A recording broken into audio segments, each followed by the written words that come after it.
Social டிராஃபிக்னால அப்போ அவங்க policy update பண்ணுறாங்க. அப்போ தான் அல்கரிதம்ங்கிற ஒரு விஷயத்தை புரிஞ்சுக்கிட்டேன். ஸோ கூகுளாக இருக்கட்டும், மெட்டா, ஃபேஸ்புக்காக இருக்கட்டும், ஸோ எல்லாமே அவங்களோட ப்ரோக்ராமிங் அப்டேட் பண்ணும்போது இது நிலை இல்லை. ஸோ இன்கம்ங்கிறது மாறும். ஸோ அடுத்த லெவலில் நம்ம ரெவென்யூ பண்ணணும்னு சொல்லிட்டு அவரோட பிரேக் பண்ணிட்டு ஸோ தனியாக வந்து ஆரம்பிக்கலாம்னு சொல்லிட்டு வீட்டில் வந்து கேட்டப்போ அவங்களாம் வந்து அமௌண்ட் ரெடி பண்ணி ஒரு சின்ன ஆஃபீஸை மறுபடியும் அதே திருவாக்குனூர் பைபாஸில் ஜங்ஷன் பக்கத்துலேயே நான் வச்சு மறுபடியும் ஆட்கள் போட்டு நான் வந்து ஃபேஸ்புக் மார்க்கெட்டிங்கை முதல்ல ஸ்டார்ட் பண்ணி நல்ல ஒரு இன்கம் வந்து ஜென்ரேட் ஆக ஆரம்பிச்சிச்சு. ஸோ 2 lakh 5 lakh 8 lakhன்னு சொல்லிட்டு சோசியல் டிராஃபிக்கே மேக்ஸிமம் பொட்டன்சியலாக நான் யூஸ் பண்ணி கற்றுக்கிட்டேன். ஸோ அதுக்கப்புறம் வாட்ஸ்அப் டிராஃபிக் ஃபேஸ்புக்கோட இது ஸ்ட்ரிக் ஆனனால அவ்வளோவா ரெவென்யூ வர ஆரம்பிக்கலை. ஸோ டிராஃபிக் குறைஞ்சிச்சு, பெருசாக வரல, எல்லா அக்கௌண்ட்டும் டிசேபிள் ஆக ஆரம்பிச்சிச்சு.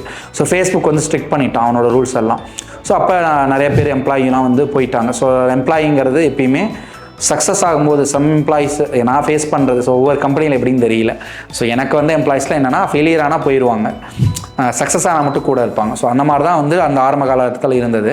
ஸோ ஃபஸ்ட் டைமும் வந்து ஃபெயிலியர் ஆனப்போ ஆட்சன்ஸ் டிசேபிள் ஆனப்போ போயிட்டாங்க. ஸோ செகண்ட் டைமும் ஃபேஸ்புக் மார்க்கெட்டிங் ஃபெயிலியர் இல்லை டிசேபிள் ஆனப்போ எல்லோரும் பண்ணுங்கிறப்ப இல்லை நம்ம நீங்கள் கடை வாங்கி என்ன சேலரி போடுறீங்க, நீங்கள் சொல்லி காட்டுறீங்க, நான் வேலை செய்யலையா, எனக்குலாம் தெரியாது, 8 hours வந்தோன்னா எங்களுக்கு சேலரி அப்படிங்கிற மாதிரி ஃபைட் போட்டுட்டு எல்லாருமே அந்த இடத்துல நிற்கிறாங்க. ஸோ அப்பயும் வந்து தோண்டு போகாமல் மறுபடியும் வந்துட்டு அந்த மூணாவது டைம் நம்ம ஃபஸ்ட் டைம் தோத்தாச்சு, செகண்ட் டைம் வேலைக்கு போயிட்டும் பிரேக் ஆயிடுச்சு. ஸோ தேர்ட் டைமும் ஃபேஸ்புக்கோட அல்கதமானால நம்ம எல்லா எம்ப்ளாயும் போயிட்டாங்களே